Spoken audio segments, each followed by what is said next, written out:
সবাইকে স্বাগত জানাচ্ছি দ্য লেভরিকন নিউজলেটারের পক্ষ থেকে আপনাদের জন্য একটি ওয়ার্কশপ হওয়ার কথা ছিল, যেখানে আমরা দ্য রাইটিং প্রসেস নিয়ে আলোচনা করার কথা, কিন্তু আমরা গত মাসে এটি রিশিডিউল করেছি। তারপরও আমরা সেটি কন্ডাক্ট করতে পারিনি, কেননা দেশের সার্বিক পরিস্থিতিতে ইন্টারনেট শাটডাউন সহ নানা ধরনের সমস্যা ছিল। তো আমরা এরই প্রেক্ষিতে এখনও বাংলাদেশের এখন বন্যা দুর্যোগ চলছে। তো এই প্রেক্ষিতে আমাদের পক্ষে আসলে লাইভ ওয়ার্কশপ আয়োজন করা সম্ভব না, বিধে আমরা এটা রেকর্ড করে আপনাদেরকে দেখার অনুরোধ করছি। আমরা রেকর্ড করে আপনাদের সাথে শেয়ার করছি, আপনারা কাইন্ডলি ভিডিওটি সম্পূর্ণ দেখবেন এবং সেখান থেকে আশা করছি যে আপনারা যারা আমাদের সাথে রাইটিং প্রসেস এবং ইকোনমিক ডেটা হিস্ট্রি নিয়ে জানার ইচ্ছে প্রকাশ করেছেন তারা আশা করি উপকৃত হবেন। এবং আপনারা যারা এখানে রেজিস্ট্রেশন করেছেন, আপনারা যদি আপনাদের এই ভিডিওটা দেখা কমপ্লিট হয় তাহলে আমাদেরকে ফার্দার মেইলে জানাবেন, আমরা আপনাদের সার্টিফিকেটটা ইস্যু করে আপনাদেরকে পাঠিয়ে দেব। তাহলে শুরু করা যাক। আমরা আসলে এই ওয়ার্কশপের মাধ্যমে বোঝার চেষ্টা করব যে একটি লেখা কিভাবে আমরা কয়েকটা স্টেজে সম্পূর্ণ করব, এবং সেটা যদি ইকোনমিক ডেটা স্টোরি নিয়ে হয় তাহলে সেখানে আমাদের কোন কোন বিষয়ে গুরুত্ব দেওয়া প্রয়োজন রয়েছে। আমি মোহাম্মদ তারেক হোসেন আপনাদের সাথে শেয়ার করছি এই বিষয়গুলো।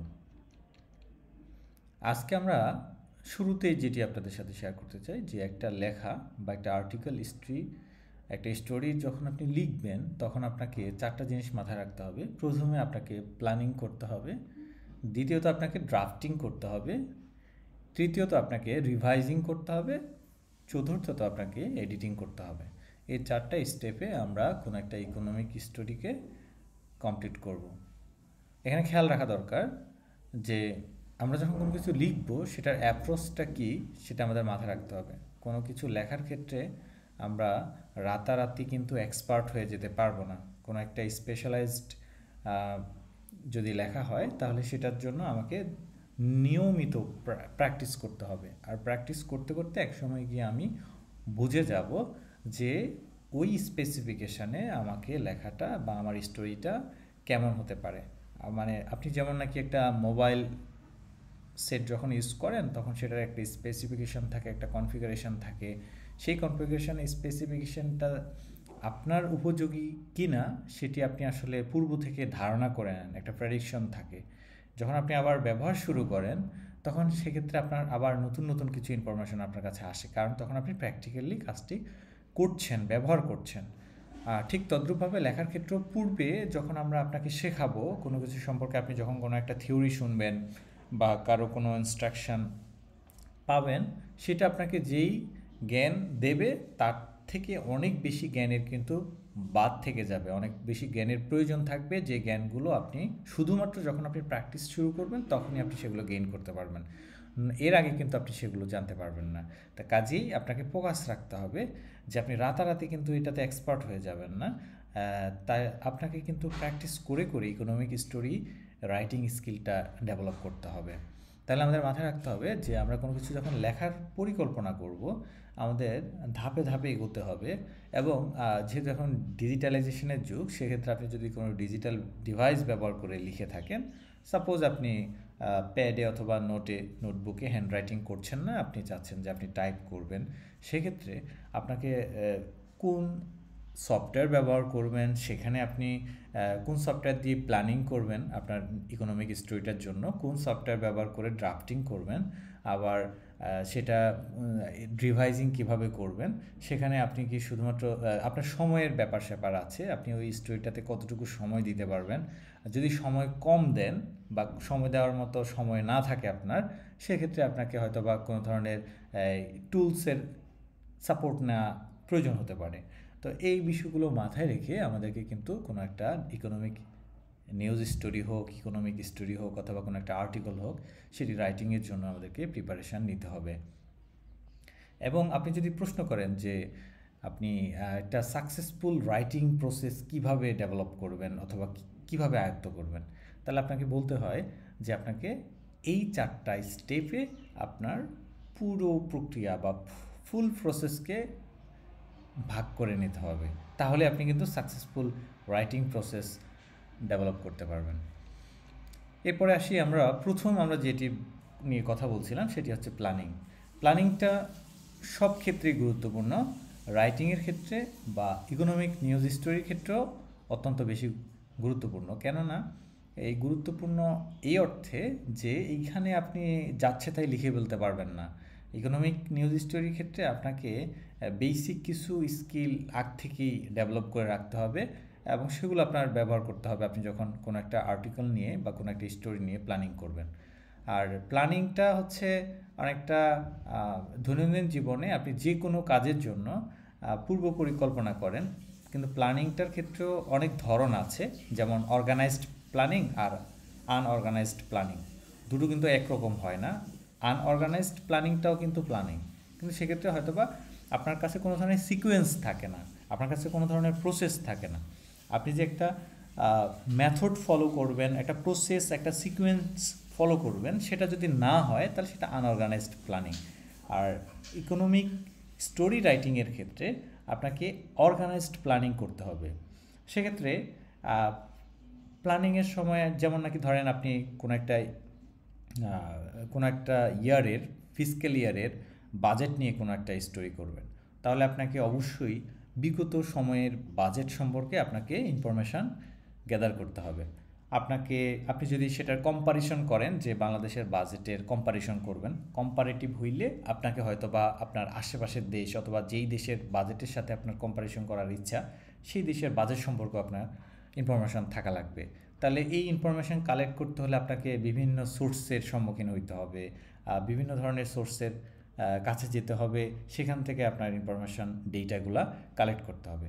তো এগুলো কিন্তু প্ল্যানিংয়ের অংশ। আপনি কোন ধরনের স্টোরি করছেন এবং ওই স্টোরিতে আপনার কী কী ধরনের ইনফরমেশান ডেটা প্রয়োজন হয়, তার উপরে ভিত্তি করে আপনাকে কিন্তু সোর্স খুঁজতে হবে।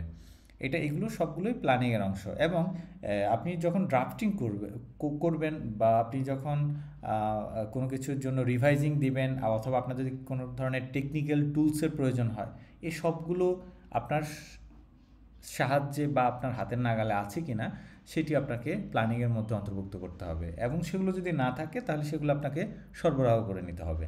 কাজেই প্ল্যানিংটা অত্যন্ত গুরুত্বপূর্ণ, শুধুমাত্র একটা ভালো বা সাকসেসফুল রাইটিং প্রসেসের জন্য না, এটা কিন্তু আপনাকে একটা আর্টিকেল মডিফিকেশান বলেন, অথবা একটা আর্টিকেল যত বেশি আপনাকে যেটাকে আমরা বলি আর কি সেন্স অফ রাইটিং, এই সেন্স অফ রাইটিং যদি আপনি ফুটিয়ে তুলতে চান আপনার আর্টিকেলে, সেক্ষেত্রে আপনাকে প্ল্যানিংটা অবশ্যই গুরুত্ব দিয়ে করতে হবে। এই প্ল্যানিংয়ের জন্য আমরা আসলে কি করতে পারি, প্ল্যানিংয়ের জন্য আমরা কি করব?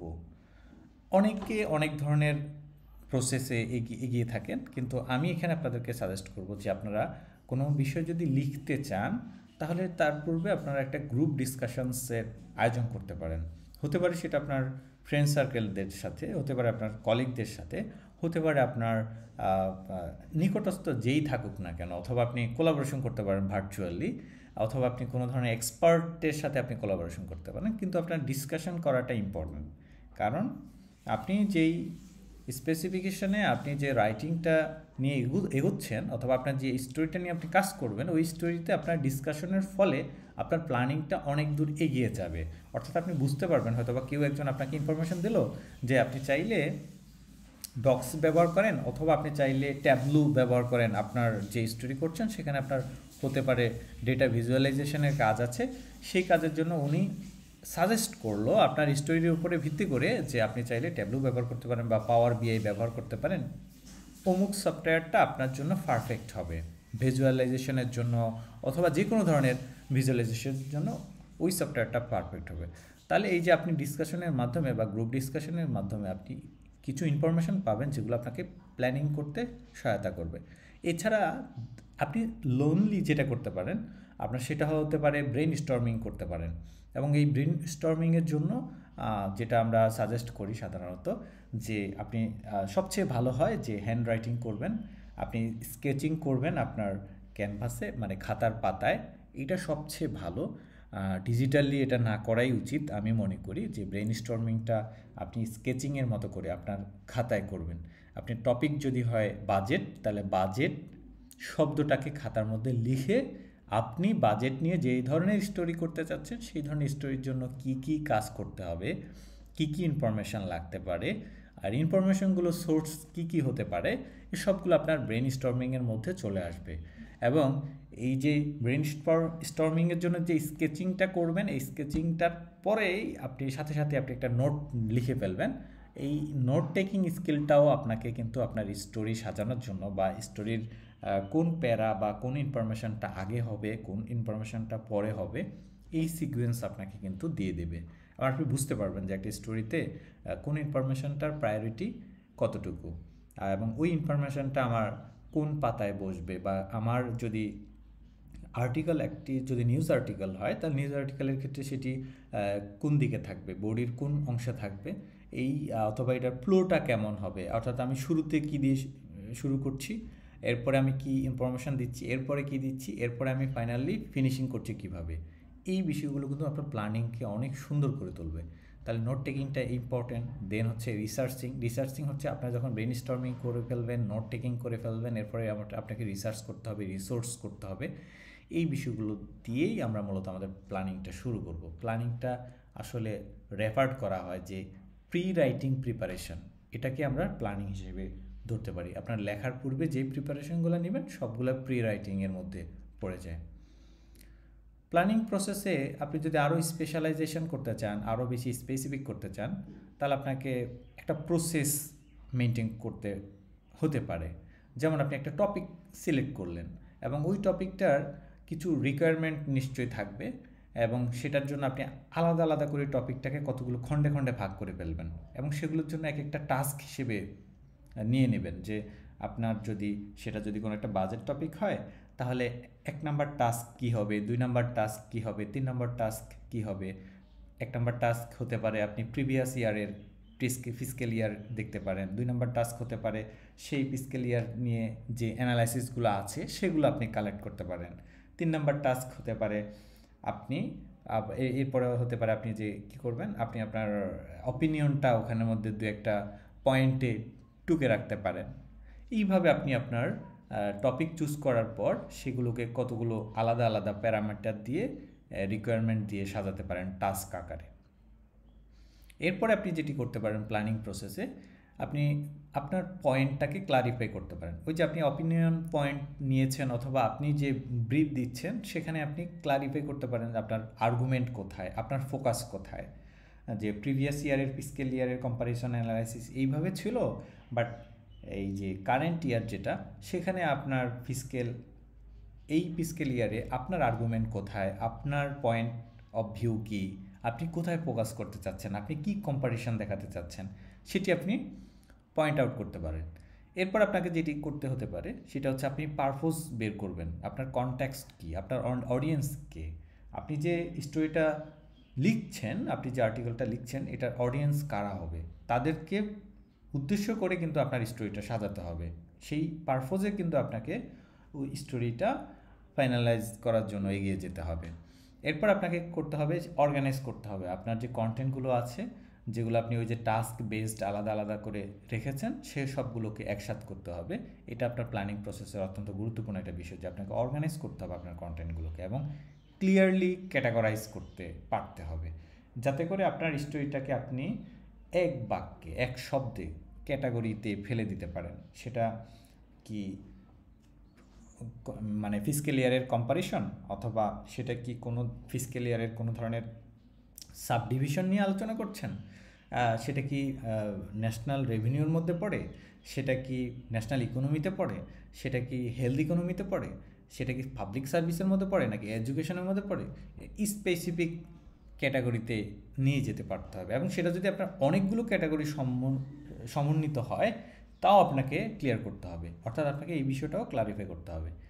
এরপর আপনি একটা রাফ ম্যাপ করবেন, আউটলাইন তৈরি করবেন, যে আপনি যে স্টোরিটা তৈরি করতেছেন সেটার একটা আউটলাইন তৈরি করবেন। এই আউটলাইনটাই কিন্তু যে আমরা যেটা বলছিলাম, আপনি যখন ব্রেন স্টর্মিং করবেন, আপনি যখন স্কেচিং করবেন, হ্যাঁ, তখনই কিন্তু একটা অটোমেটিক রাফ ম্যাপ তৈরি হয়ে যাবে এবং ওই রাফ ম্যাপটাকে ব্যবহার করে আপনি আপনার পরবর্তী কাজে এগিয়ে যাবেন। বিশেষ করে প্ল্যানিং আপনার প্রসেসটা আপনার কমপ্লিশনের দিকে এগিয়ে যাবে।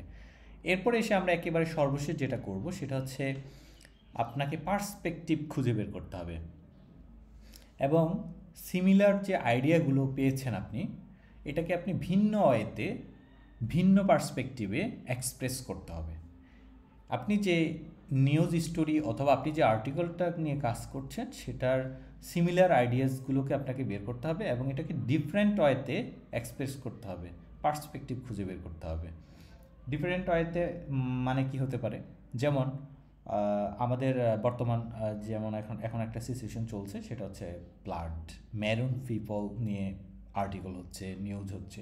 তো তাহলে এদেরকে নিয়ে আমি ফিউচার পার্সপেক্টিভ কি হতে পারে, আমি যে প্রিভিয়াস আইডিয়াসগুলো আছে, আমি প্রিভিয়াস ইনফরমেশন আছে বাংলাদেশে কখন কয়বার কিভাবে কোথায় বন্যা হয়েছে, সে বন্যায় পূর্বের অবস্থা কি ছিল, কেন বন্যা হয়েছে, বন্যা সময়কালীন সময়ে কি সমস্যাগুলো সৃষ্টি হয়েছিল এবং সেটার পরবর্তী সময়ে কিভাবে সেটাকে রিকভার করা হয়েছিল, এই বিষয়গুলোকে সামনে রেখেই কিন্তু আপনি প্রেজেন্ট টাইমে যে আর্টিকেল বা যে স্টোরি করতেছেন এই স্টোরির পার্সপেক্টিভটা আপনাকে সাজিয়ে তুলতে হবে। তাহলে প্ল্যানিং স্ট্র্যাটেজিটা আমাদের খুবই গুরুত্বপূর্ণ এবং এইটা দিয়েই আমাদেরকে প্রি রাইটিং স্টেজ শুরু করতে হবে এবং এটা হচ্ছে গিয়ে চারটা যে স্টেজের কথা বলেছি রাইটিং প্রসেসের, তার মধ্যে সবচেয়ে বেশি গুরুত্বপূর্ণ একটা স্টেজ। তাহলে এটার জন্য আপনি কিভাবে নোট করবেন বা কিভাবে প্ল্যানিং প্রসেসটা এগিয়ে নেবেন তার জন্য আপনাকে কিছু বিষয় এখানে বলে দেওয়া হচ্ছে যে আপনি একটা জেনারেট করবেন, একটা ব্রড আইডিয়াস থেকে শুরু করবেন লেখাটা, যে আপনি কোন গ্রুপ লেভেলে আপনি শুরু করছেন, আপনার যে টপিকটা আছে এই টপিকটার সাব টপিক কী হতে পারে বা এটার উপর ভিত্তি করে কি কি পয়েন্ট আসতে পারে সেগুলো আসলে লিস্ট করা প্রয়োজন হতে পারে। আর এই লিস্টিংটা একটা স্কিল হতে পারে, লিস্টিং করতে পারা, কোনো কিছুকে লিস্টিং করতে পারা, যেমন নাকি আমরা একেবারে ছোটোবেলা থেকে খুব পরিচিত লিস্টিং করার ব্যাপারে, সেটা হচ্ছে বাজারে যাওয়ার সময় আমরা একটা লিস্ট ধরিয়ে দেওয়া হয় ঘর থেকে, আবার সেই লিস্টটা আমরা ফলো করে আমরা বাজার শেষ করি। প্রসেসটা একেবারে সেম। আমাদের এই ক্ষেত্রেও, আমাদের স্টোরির ক্ষেত্রেও আমাদেরকে লিস্ট করতে হবে, আর লিস্ট করে আমাদেরকে টাস্ক বেসড এগিয়ে যেতে হবে, তাহলে আমাদের খুব সুন্দর একটা স্টোরি আমরা কমপ্লিট করতে পারবো। এখানে আরেকটা বিষয় আপনাদেরকে জানানোর প্রয়োজন, সেটি হচ্ছে মাইন্ড ম্যাপিং, যেটাকে বলেছিলাম আমরা ব্রেইন স্টর্মিং করার জন্য মাইন্ড ম্যাপিংটাও একটা গুরুত্বপূর্ণ। একটা ভিজুয়াল স্ট্র্যাটেজি তৈরি করা, একটা হায়ারার্কি তৈরি করা, যে হায়ারার্কি দিয়ে আপনি আপনার স্টোরিকে করতে পারবেন, এক্সপ্লেইন করতে পারবেন, আপনি যে স্টোরি নিয়ে কাজ করতে চাচ্ছেন সেটাতে কি কি ইনফরমেশান থাকতে পারে, এটার একটা মাইন্ড ম্যাপিং বা ভিজুয়াল হায়ারার্কি আপনি দাঁড় করাতে পারেন বা একটা ফ্লো চার্ট দাঁড় করাতে পারেন, যে আপনার স্টোরিতে কি কি ইনফরমেশান থাকবে বা আপনি কি কি ইনফরমেশান রাখতে চাচ্ছেন, কি কি ডেটা আপনি এখানে প্রেজেন্ট করতে চাচ্ছেন, সেই বিষয়গুলো একটা হায়ারার্কিতে ওই যে শুরুতেই যেটা বলছিলাম আমরা প্ল্যানিং যখন করব সেখানে আমি স্কেচিং করে ফেলবো অথবা একটা ভিজুয়াল হায়ারার্কি তৈরি করব। সেই ভিজুয়াল হায়ারার্কির উপর ভিত্তি করে পরবর্তীতে আমাকে নোট টেকিং করা অথবা আমি প্রি রাইটিংয়ের জন্য ড্রাফটিংয়ের দিকে এগিয়ে যাওয়া আমার জন্য সহজ হবে। এক্ষেত্রে আপনার কোনো ধরনের প্রশ্ন তৈরি হতে পারে যে আপনি যে ইনফরমেশান নিয়ে কাজ করছেন, ইনিশিয়াল কোয়েশ্চেন্স আপনার আসতে পারে রাইটিংয়ের ক্ষেত্রে, সেটা হচ্ছে আপনার who, what, where, when, why and how, এই টপিকটা কীভাবে কন্ডাক্ট করছেন, কোথায় কন্ডাক্ট করছেন, কেন কন্ডাক্ট করছেন, হ্যাঁ। এবং এই প্রশ্নগুলোর যখন আপনি উত্তর দিতে পারবেন, এই উত্তরগুলোর সাথে সাথেই কিন্তু আপনার অনেক ধরনের ইনফরমেশান কালেক্ট হয়ে যাবে, অনেক প্রি রাইটিং প্ল্যানিংটা আপনার শেষ হয়ে যাবে। এরপর আমরা আসি যে প্রি রাইটিংয়ের জন্য আপনি চাইলে বিভিন্ন ধরনের লুপ ব্যবহার করতে পারেন। লুপিংটা হচ্ছে কী ধরনের, ধরেন ইউজুয়ালি 10 থেকে আপনি 15 মিনিটসের মধ্যে এই লুপিং নিয়ে কাজ করতে পারেন। নন স্টপ কোনো একটা টপিক নিয়ে কোনো একটা ফুল সেন্টেন্স নিয়ে সেটাকে আপনি ডিটারমাইন্ড করতে পারেন যে আপনি এই টপিকের জন্য কতটুকু সময় দেবেন, এবং আপনি চাইলে সেই টপিকটাকে ধরে সামনে এগিয়ে যেতে পারেন এবং ওই টপিকটা ধরে যখন আপনি প্রি রাইটিংয়ের প্রিপারেশান শুরু করবেন তখন কিন্তু সময়ের সাথে সাথে আপনার নেক্সট টপিকে চলে যাবেন। এমন না যে একটা টপিক নিয়ে বসে থাকলেন, সেখানে অনেক বেশি সময় দিয়ে ফেললেন, পরবর্তীতে দেখা গেল যে গুরুত্বপূর্ণ টপিকগুলোর জন্য আপনি সময় দিতে পারলেন না, তাহলে কিন্তু আপনার রাইটিংটা স্মুথ হবে না, স্মার্ট হবে না। তাহলে আপনাকে পেপারের মধ্যে এই টপিক ওয়াইজ আপনাকে প্রি রাইটিং প্রিপারেশনটা নিতে হবে।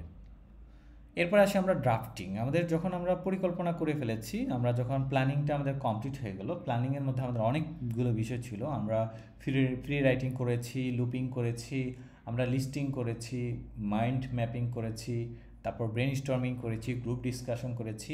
এই সবগুলো যখন করা হয়ে গেল, এরপরে আমি নিশ্চয়ই বসবো ফাইনালি ড্রাফটিং করার জন্য। মানে এখন আমার স্টোরি রাইটিং শুরু হবে। এই স্টোরি রাইটিংয়ের ক্ষেত্রে যেটাকে আমরা ড্রাফটিং বলছি, সেটা হচ্ছে আমরা ছোটোবেলা থেকে অনেকেই প্যারাগ্রাফ লিখে আসছি, এসে লিখে আসছি, কম্পোজিশন লিখে আসছি, হ্যাঁ, বিভিন্ন ধরনের আর্টিকেল, শর্ট আর্টিকেল লিখে আসছি। তো এই বিষয়গুলোকে আসলে যখন আমরা লিখি, যখন একটা নোট তৈরি করি, আমাদের আইডিয়াগুলো বা আমাদের প্ল্যানিংগুলো বা আমাদের ব্রেন স্টর্মিংগুলোকে যখন আমরা খাতায় অথবা আমরা ওয়ার্ডে যখন আমরা টাইপ করা শুরু করি, যখন আমরা লেখা শুরু করি, প্যারাগ্রাফ প্যারা করে যখন আমরা এগিয়ে যাই, তখনই মূলত এটা ড্রাফটিং হয়ে যায়। এই প্রক্রিয়াটাকেই মূলত ড্রাফটিং বলা হয়। তো এই প্রক্রিয়ার পূর্বে আমরা যেগুলো করে নিয়েছি সেগুলো ছিল আমাদের প্রি রাইটিং এবং প্ল্যানিংয়ের অংশ।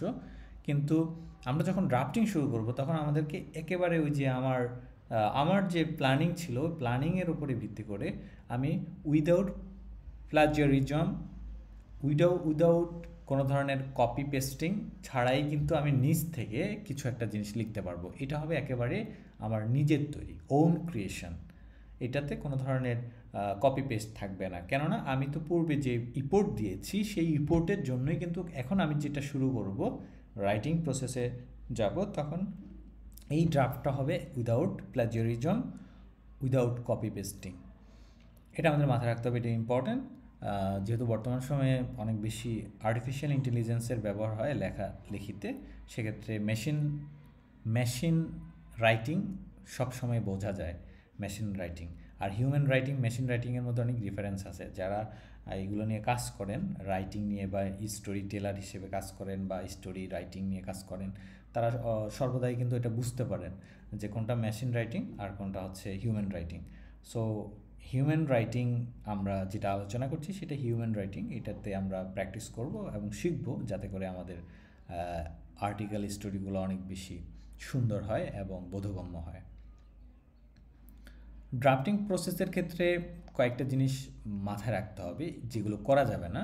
তার মধ্যে এক নম্বর হচ্ছে, আপনাকে রিসার্চ বন্ধ করা যাবে না। আপনি যখন ড্রাফটিং করতেছেন তখনও কিন্তু আপনাকে নিউ আইডিয়াস ইভোক করতে হবে। নিউ আইডিয়া ইভোক করার অর্থ হচ্ছে আপনি প্রত্যেকটা প্যারাতে গিয়েই দেখবেন যে নিউ ইনফরমেশান পাচ্ছেন অথবা নিউ ইনফরমেশানের প্রয়োজন হচ্ছে, তখন আপনাকে পারফেকশনিজম দাঁড় করাতে হবে। কিন্তু আপনি হয়তোবা সব ক্ষেত্রে 100% পারফেকশনিজম হবে না, তবে চেষ্টা করতে হবে যে আপনার রিসার্চটা, গবেষণাটা, রিসোর্সিংটা যাতে বন্ধ না হয়, আপনি যাতে ক্রমাগত নিউ আইডিয়াস নিয়ে কাজ করতে পারেন।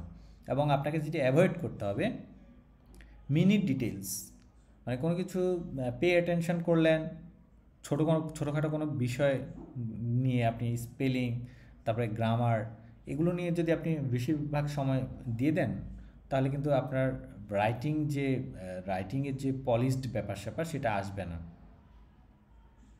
আপনি যে পলিশড করার যে প্রয়োজন পড়বে, আপনার রাইটিংটা পলিশ করতে হবে, এটা আপনি পরে করতে পারবেন।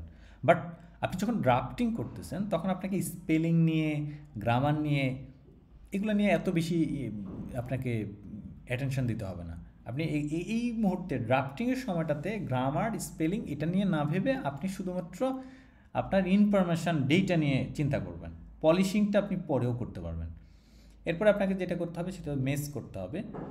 আপনাকে কোনো কিছু যখন আপনি রাফ করতেছেন, ড্রাফট সবসময় রাফ, এটা মাথায় রাখবেন, ড্রাফট ইজ রাফ। তাহলে আপনাকে বুলেট পয়েন্ট ব্যবহার করতে হবে, সেন্টেন্স ফ্র্যাগমেন্টস ব্যবহার করতে হবে, টেম্পোরারি টাইটেল ব্যবহার করতে হবে। এগুলো কিন্তু পরে যখন আপনি পলিশিং করবেন তখন কিন্তু এই temporary title, headline, sub headline, বডির বুলেট পয়েন্টগুলো, এগুলো চেঞ্জ হবে এবং এগুলো হয়তো বা কোনো কোনো ক্ষেত্রে ইলাবোরেট হবে, কোনো কোনো ক্ষেত্রে শর্ট হবে, তবে ডিস্টর্ট করা যাবে না। হয়তোবা আপনি ড্রাফটিংয়ের সময় এমন একটা হেডলাইন চুজ করে রেখেছেন যেটি পরবর্তীতে আপনি মানে ওই হেডলাইন থেকে আপনি ওটার কি মিনিং দাঁড় করাতে চেয়েছেন সেটি আপনি নিজেই বুঝতে পারতেছেন না, আর অথবা আপনি সেটাকে পরবর্তীতে শর্ট করতে গিয়ে অথবা লং করতে গিয়ে আপনি ওই যে ড্রাফটিংয়ের সময় যে মিনিংটাকে গুরুত্ব দিয়েছিলেন সেই মিনিংটা আপনি হারিয়ে ফেললেন, ডিস্টর্ট হয়ে গেলো। এই ডিস্টর্টিং করা যাবে না। সেক্ষেত্রে মাথায় রাখতে হবে যে আপনি একেবারে শর্ট করতে গিয়ে অথবা লং করতে গিয়ে যাতে আপনার মূল অর্থটা বিকৃত না হয়ে যায়, এটা মাথায় রাখতে হবে, ডিস্টর্ট করা যাবে না। ড্রাফটিং যখন আপনার হয়ে গেল তাহলে আপনার লেখার 50% কাজ শেষ, 50-70% কাজ আসলে শেষ হয়ে যায় ড্রাফটিং করার মাধ্যমে। এরপরে বাকি যেটা থাকে সেটা হচ্ছে রিভাইজিং। এই রিভাইজিংটা অত্যন্ত গুরুত্বপূর্ণ, কারণ এখানে আপনার লেখাটা পলিশ হবে। তো এই যে রিভাইজিংটা আসলে কি, অর্থাৎ কোনো কিছু যখন আপনি স্টোরি লিখলেন, আর্টিকেল লিখলেন, তাহলে যেটা ফার্স্ট রিড করতে হয় সেটাই আসলে হচ্ছে রিভাইজিং। লেখার পরেই প্রথম আপনাকে একবার পড়তে হবে আপনি কি লিখেছেন, এই রিড করাটাই হচ্ছে গিয়ে রিভাইজিং। এবং পড়ে যতবার আপনি পড়বেন আসলে এক্ষেত্রে এই সময়টাতে বা এই প্রসেসের এই স্টেপে এসে আপনি যত বেশি পড় দিতে পারবেন আপনার লেখনী তত বেশি পলাইজড হবে। এখন এই পলিশড লেখনীর জন্য আপনাকে রিড করতে হবে অনেক বেশি বেশি, এবং আপনাকে ডিসাইড করতে হবে কোন পার্টগুলো, লেখার কোন পার্টগুলো আপনি রিমুভ করবেন এবং কোন পার্টগুলো আপনি ফার্দার রিসার্চের জন্য সিলেক্ট করবেন অথবা ফার্দার রিসার্চের প্রয়োজন রয়েছে, সেই পার্টগুলোকে আলাদা করতে হবে। আবার কিছু কিছু পার্টে দেখতে পারবেন যে সেগুলোকে আরও ক্লিয়ার করা উচিত, আপনি যেই সেন্টেন্স ব্যবহার করেছেন বা যে ইনফরমেশন ব্যবহার করছেন তাতে ক্লিয়ার হচ্ছে না। হ্যাঁ, তাহলে আপনাকে সেখানে ক্লিয়ার ওয়ার্ড ইউজ করতে হবে, ওয়ার্ড রিপ্লেস করতে হবে, তারপরে ভোকাবুলারি প্রিসাইজ করতে হবে। যেই ভোকাবুলারি ইউজ করলে রাইটিংটা আরও বেশি বোধগম্য হবে, তারপর হচ্ছে মানুষের আপনার অডিয়েন্স বুঝতে পারবে। আন্ডারস্ট্যান্ডেবল হওয়াটা ইম্পর্ট্যান্ট। আপনি কঠিন কঠিন ভোকাবুলারি নিয়ে আসলেন কিন্তু আপনার অডিয়েন্স সেগুলো বুঝলো না, তাহলে কিন্তু হলো না, এবং তারাও হয়তো বা যখন রিড করতে যাবে তখন আপনার রিডাররা আগ্রহ হারিয়ে ফেলবে। তাহলে রিডার অডিয়েন্সদের জন্য আপনাকে ওয়ার্ড প্রিসাইজ ক্লিয়ার করতে হবে, ভোকাবুলারি অনেক বেশি প্রিসাইজ করতে হবে এই রিভাইজিংয়ের সময়। রিভাইজিং প্রসেসে যে বিষয়গুলো মাথায় রাখবেন, আপনি ড্রাফটটাকে যথাসম্ভব প্রিন্ট করার পর রিভাইজিং শুরু করবেন, তাহলে আপনার সবচেয়ে বেশি ভালো হয়। তাহলে একটা পেপার কপি প্রিন্ট করে ফেলবেন, প্রিন্ট করে এরপর আপনি রিভিশন দেবেন। রিভিশন দিতে গেলে দেখবেন যে কোন পার্ট বাদ দিতে হচ্ছে, কোন পার্ট এলাবোরেট করতে হচ্ছে, কোন পার্ট শর্ট করতে হচ্ছে, কোন পার্টের কোন ইনফরমেশান, কোন ওয়ার্ড রিপ্লেস করা প্রয়োজন হচ্ছে বা ওয়ার্ডকে ক্লারিফিকেশনের প্রয়োজন হচ্ছে, অথবা কোন ভোকাবুলারিটাকে প্রিসাইজ করার প্রয়োজন হচ্ছে। এগুলো কিন্তু আপনি যখন প্রিন্ট কপি বের করে দেখবেন তখন আপনার সহজে বোধগম্য হবে। এটাকে ডিজিটাল সফটওয়্যারে না রেখে ড্রাফটটাকে প্রিন্ট করে বের করে তারপরে সেটাকে ফ্রেশ ভিউতে দেখা এবং সেটাকে এডিট করাটা সবচেয়ে ভালো। এবং আপনাকে আউটসাইড থেকে ফিডব্যাক নেওয়ার মানসিকতা রাখতে হবে। আপনি যেটি লিখেছেন সেটি আপনার কোনো একজন বন্ধু অথবা কলিগ অথবা আপনার শিক্ষককে আপনি দেখাতে পারেন, এবং সেখান থেকে আপনি তাকে ওই ড্রাফট থেকে বলতে পারেন যে ক্লারিটি বের করার জন্য বা কোনো আইডিয়া বা স্ট্রাকচার যদি তাদের কোনো সাজেশন থাকে সেগুলো যাতে তারা জানায়। এই যে আপনি যখন আউটসাইড ফিডব্যাক নিতে যাবেন তাহলে দেখবেন যে আপনার পলিশটা আপনি যেভাবে করছেন তার থেকে কয়েক গুণ বেশি পলিশড হয়ে গিয়েছে। এবং এই যে পলিশিংয়ের ব্যাপারটা, এটার কোনো স্ট্যান্ডার্ড নাই, এটার কোনো লেভেল নাই, এটা আসলে ওই যে রিভাইজিং করতে করতেই কিন্তু পলিশ হয়ে যায়। এরপরে আপনার ড্রাফটটাকে আপনি যখন এডিট করবেন এরপরে আপনি এটাকে ছুঁড়ে ফেলবেন না, আপনি এটার ইনফরমেশানগুলো আপনার হয়তো বা প্রয়োজন হতে পারে, তাহলে এটার একটা কপি আপনাকে সংরক্ষণ করতে হবে। কিপ ইউর ড্রাফটস, এই ড্রাফটটাকে ফেলে দেওয়া যাবে না, এটাকে কপি হিসেবে রাখতে হবে। প্রিন্টেড অথবা ডিজিটাল যে কোনো মাধ্যমে আপনি আপনার ড্রাফটটাকে রাখতে পারেন। এরপরে আসি আমরা এই যে যখন আমার রিভিশন দেওয়া হলো, এখন আমি খুঁজে পেলাম, আমি হয়তোবা যদি প্রিন্ট কপিতে আমি যদি রিভিশনটা দিয়ে থাকি তাহলে আমি দেখা গেল যে অনেকগুলো লাল কালি দিয়ে লাল কলমে অনেক কিছু আমি খুঁজে বের করলাম, এগুলো আমার এরর আছে, এগুলো আমার রিপ্লেস করতে হবে, এগুলো আমার প্রিসাইজ করতে হবে, এই ইনফরমেশন রিমুভ করতে হবে, এটা ক্লারিটির প্রয়োজন রয়েছে, বা এখানে আমার এলাবোরেশনের এক্সপ্লেনেশনের প্রয়োজন রয়েছে। এই যে যা যা কিছু আমি এখানে নোট করলাম রিভিশনের ওপরে, সেগুলো এসে এবার আমি এডিট করব। এডিট করে তারপর আমাকে প্রুফ রিড করতে হবে। প্রুফ রিডটা হচ্ছে ফাইনাল স্টেজ। ফাইনাল স্টেজে যাওয়ার আগে আমাকে এডিট করে নিতে হবে। এডিটের মধ্যেই একটা পলিশিং ব্যাপার স্যাপার চলে আসবে। অর্থাৎ আমি রিভিশনের সময় যা কিছু করেছি, যা কিছু খুঁজে পেয়েছি, ভুল ত্রুটি সব কিছু যখন এখন এসে আমি সেগুলোকে কমপ্লিট করব এবং সবগুলোকে রিভাইজিংটা শেষ হওয়া মানে হচ্ছে এটা অনেকটা logistics of your writing. Proof রিডিংটা হচ্ছে last step, take to check. আর আমরা যখন এটাকে এডিটিং করব তখন হচ্ছে এটা হচ্ছে অনেকটা revising the logistics of writing.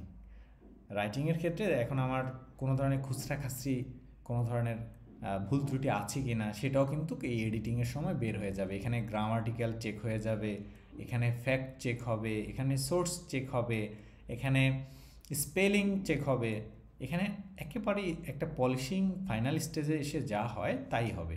এবং আপনাকে হয়তোবা ওয়ার্ড রিঅ্যারেঞ্জের প্রয়োজন হবে, সেন্টেন্স রিঅ্যারেঞ্জ করতে হতে পারে, প্যারাগ্রাফ রিঅ্যারেঞ্জ করতে হতে পারে, এবং আপনাকে একটা লজিক্যাল অর্ডার দাঁড় করাতে হবে এই স্টেজে এসে। অর্থাৎ আপনি যখন এডিটিং করবেন তখন মূলত আপনি একটা লজিক্যাল অর্ডার দাঁড় করাবেন। যেটি বলছিলাম, আপনাকে স্টেপ বাই স্টেপ স্টোরিটা কমপ্লিশনের দিকে যেতে হবে। কোন ইনফরমেশনটা আগে হবে, কোন ইনফরমেশনটা পরে হবে, কোন প্যারা আগে কোন প্যারা পরে, বডিতে কোন অংশে আপনি কোন ইনফরমেশনটাকে রাখতে চাচ্ছেন, এগুলো কিন্তু এডিটিংয়ে এসে ফাইনালি পলিশ হয়ে যাবে। এডিটিংয়ের ক্ষেত্রে এক একজন এক এক ধরনের স্ট্র্যাটেজি ব্যবহার করে।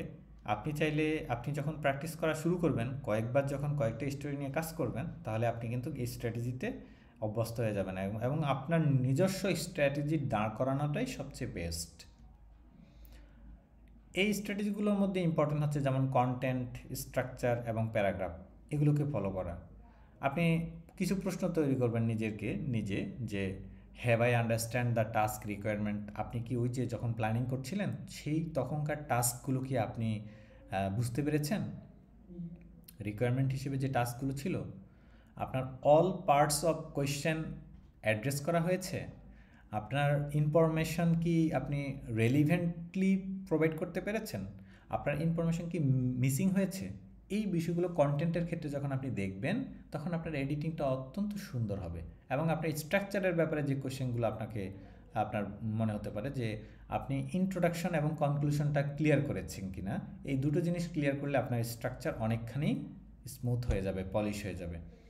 এবং আপনার প্যারাগ্রাফগুলো স্পেসিফিক আইডিয়াতে ফোকাস করা হয়েছে কিনা, এবং আপনি লজিক্যাল ইজি ফলো করছেন কিনা, অর্ডারটা আপনার লজিক্যাল কিনা এবং সহজ কিনা, বোধগম্য কিনা, এটা আপনি যে প্যারাগুলোকে সাজিয়েছেন, যে অর্ডারে ইনফরমেশন বা স্টোরি কমপ্লিট করেছেন, সেই অর্ডারটা লজিক্যাল কিনা, এই বিষয়টা আপনাকে মাথায় রাখতে হবে।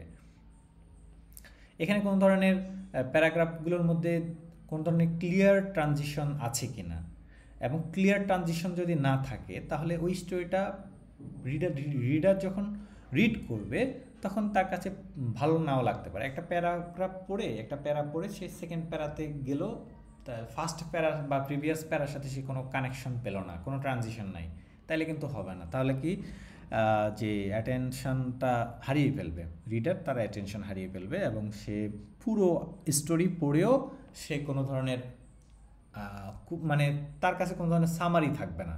মানে স্টোরি পড়লো ঠিক আছে, কিন্তু তার কাছে কোনো ধরনের সামারি দাঁড় করানো গেল না, তাহলে তো হলো না। তাহলে স্ট্রাকচার তৈরি হবে এইভাবেই। এই কোয়েশ্চেনগুলো আমরা ফলো করব এবং আমাদের স্ট্রাকচারগুলোকে আমরা মানে আমাদের স্টোরির যে স্ট্রাকচার সেটাকে আমরা পলিশ করতে পারবো। এরপরে আসেন আপনি প্যারাগ্রাফগুলো নিয়ে যে পলিশিংয়ের সময় বা এডিটিংয়ের সময় আপনার যে প্যারাগ্রাফ নিয়ে যে কোয়েশ্চেনগুলো থাকতে পারে, যেমন আপনি আপনার থিসিস বা আপনার রাইটিং, আপনার টপিককে আপনি পুরোপুরি ইফেক্টিভলি সাপোর্ট করতে পারছেন কিনা, এবং প্যারাগ্রাফগুলোর ক্লিয়ার টপিক সেন্টেন্সে হলো কিনা, এবং এই প্যারাগ্রাফ বা আপনার আর্টিকেলের প্রত্যেকটা প্যারাগ্রাফ লজিক্যালি কানেক্টেড কিনা, ট্রানজিশনাল ফ্রেজেসের মাধ্যমে কানেক্টেড হলো কিনা। আমরা অনেক সময় যেমন therefore, then, eventually, finally, হ্যাঁ, ইন দ্য মিন হোয়াইল, বিভিন্ন ধরনের আর্লিয়ার, লেটার, বিভিন্ন ধরনের আমরা কানেক্টিভিটি ব্যবহার করি বা কানেক্টরস ব্যবহার করি। এই কানেক্টরসগুলো দ্বারা কিন্তু আমরা ট্রানজিশনও করছি, একই সাথে আমার প্যারা অথবা আমার স্টোরিটার ট্রানজিশন চলছে। তো এই স্ট্র্যাটেজিটা আমরা ফলো করব যখন আমরা এডিট করব। আর sentence, vocabulary, clarity and style, এগুলোর কথা পূর্বেও বলেছি, এগুলো আবারও খেয়াল রাখবেন যে সেন্টেন্সটা সহজ হলো কি না, আপনার যে বাক্যগুলো ব্যবহার করছেন সেগুলো প্রিসাইজ হলো কি না, এবং সেগুলোর মধ্যে ভেরিয়েশন যাতে থাকে। প্রত্যেকটা সেন্টেন্সের স্টাইল একই রকম না হয়, একটু ভেরিয়েশন থাকাটা সৌন্দর্য দেখায়। এবং সেই সেন্টেন্সগুলো সিম্পল নাকি অনেক বেশি কমপ্লেক্স না কম্পাউন্ড, এটাও একটু মাথায় রাখতে হবে, কারণ আপনার অডিয়েন্সের উপরে ভিত্তি করে। যেমন নিউজ আর্টিকেলের ক্ষেত্রে আপনাকে প্রায়োরিটি দিতে হবে সিম্পল সেন্টেন্স, কমপ্লেক্স এবং কম্পাউন্ডটাকে অ্যাভয়েড করতে হবে। ভোকাবুলারিগুলো হতে হবে সোশ্যাল ভোকাবুলারি, কনভারসেশনাল ভোকাবুলারিগুলোর দিকে ফলো করতে হবে, বিশেষ করে নিউজ আর্টিকেলের ক্ষেত্রে। আবার থিসিসের ক্ষেত্রে ভিন্ন রকম হতে পারে, বা রিসার্চ পেপারের ক্ষেত্রে সেটা ভিন্ন অর্থ হতে পারে। কিন্তু ইকোনমিক নিউজ স্টোরি বা ইকোনমিক স্টোরির ক্ষেত্রে আমরা চেষ্টা করব, সায়েন্টিফিক ক্ষেত্রেও চেষ্টা করা হয় যে ইফেক্টিভ ভোকাবুলারি ব্যবহার করার জন্য, যেগুলো আপনার আইডিয়াটাকে এক্সপ্রেস করতে পারে সুন্দরভাবে।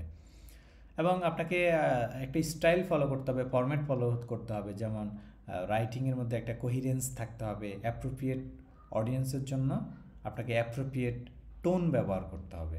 টোনটা ল্যাঙ্গুয়েজ যেমনইভাবে ইম্পর্ট্যান্ট, ল্যাঙ্গুয়েজের ওয়ার্ড, ফ্রেজ, টোন সব কিছুই কিন্তু আপনার রাইটিং স্টোরির এসব ক্ষেত্রে ইম্পর্ট্যান্ট। এইগুলো মাথায় রাখতে হবে এবং স্টাইলটা ধরে রাখতে হবে যে আপনি কোন রিডারদের জন্য তৈরি করছেন এই স্টোরিটা, সেই রিডাররা আপনার টোনটা কিভাবে প্রেজেন্ট করলে তারা ধরতে পারবে, এই বিষয়গুলো মাথায় রাখতে হবে।